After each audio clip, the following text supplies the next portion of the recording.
श्रीनाथ जी अजब कुमारी के लिए गिरिराज जी से नाथद्वार आ गए। अजब कुमारी आपके राजस्थान की एक राजकुमारी, ठाकुर जी के संग चौपड़ खेलते थे। गिरिराज जी गई तो वहां जाकर के गोसाई जी से बोली कि आप हमको कोई सेवा दो। गोसाई जी बोले सेवादार खूब हैं हमारे पास, हम तुमको क्या सेवा दें, कोई सेवा नहीं, अब तुमको जो रुचि लगे तुम कर लो सेवा अपने मन से। तो अजब कुमारी को चौपड़ खेलना बहुत अच्छा आता था। तो ठाकुर जी के लोग दर्शन करते थे और वहीं दर्शनार्थियों के बीच में ही आंगन में एक चौकी पर चौपड़ लगा करके और ठाकुर जी के संग चौसर खेलते थे। महाराज जी कहते हैं एक चाल तो वो खुद करती और फिर दूसरी चाल ठाकुर जी की चलती। एक बार खुद चलती और फिर अपनी चाल चलने के बाद कहती अब जय जय आपकी तरफ से चलूंगी, और फिर चलती ऐसे। तो उसका इतने लगन से जो वो खेल खेलती थी, इतने लगन से खेलती थी कि ठाकुर जी बड़े ध्यान पूर्वक उसके खेल को देखते थे। एक बार अजब कुमारी ने देखा ये ऐसे नीचे नजर करके खड़े हैं, लेकिन जब मैं इनकी चाल चलती है तो ये थोड़े से नेत्र ऊपर कर लेते हैं देखने के लिए कि क्या आया हमारी चाल में। तो अजब कुमारी, बात तो सुनो पहले पूरी। तो अजब कुमारी गिरिराज जी में 3, 4, 5 दिन तक तो खेली। फिर उसके पिताजी का संदेश आया कि अब तुम वापस आओ।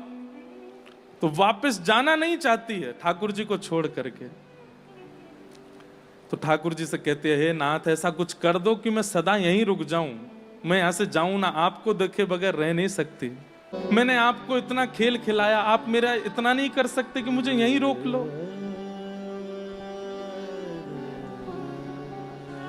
ठाकुर जी ने कोई योजना नहीं बनाई। तो अजब कुमारी आज पहले से ही दृढ़ करके बैठी है, बोले आज आपको हराऊंगी, खेलो आप।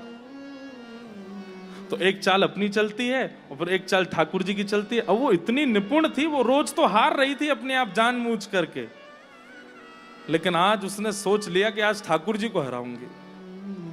चाल चलते चलते चलते जैसे ही बाजी अंतिम आने वाली थी तो उसने ठाकुर जी की ऐसी चाल चली कि ठाकुर जी हार ही गए। अब नहीं जीत रहे। और वहां पुजारी जन सब खड़े होकर के देखते थे और जैसे ही ठाकुर जी की बाजी बढ़िया आती तो सब जय जयकार करते, अरे हमारे श्रीनाथ प्यारे की जय, गिरिराज धरण की जय, जीत गए हमारा लाला। लेकिन आज सब शांत खड़े, क्यों? अजब कुमारी जीत रही है, ठाकुर जी हार रहे हैं। अंतिम बाजी थी, अजब कुमारी को एक चाल चलनी है और उस पर ही निर्णय हो जाएगा कि ठाकुर जी जीते कि अजब कुमारी। भीतर से श्रीनाथ जी धीमे धीमे ऐसे नेत्र उठा उठा के बीच में देख रहे हैं कहा है रोए।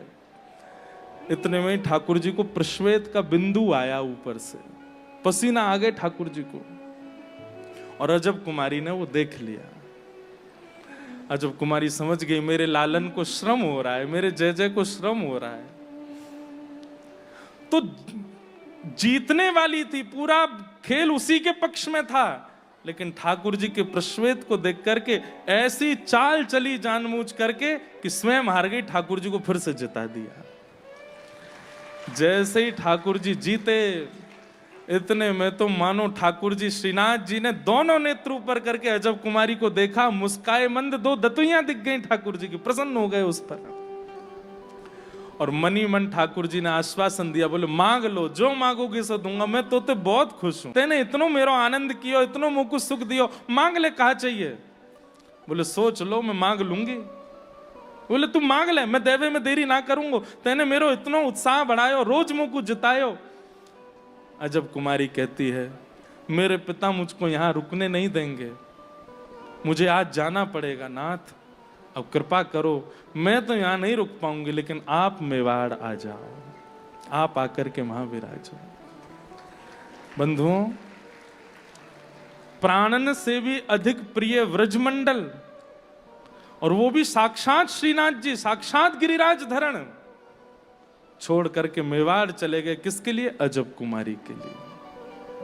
इतना बड़ा त्याग कौन कर सके? ठाकुर जी तो ऐसे प्रेमी हैं, ऐसो दुलराम है, ऐसो स्नेह दें। और आज भी ठाकुर जी मेवाड़ में चौसर खेलते हैं भाव से कि अजब कुमारी खेल रही है।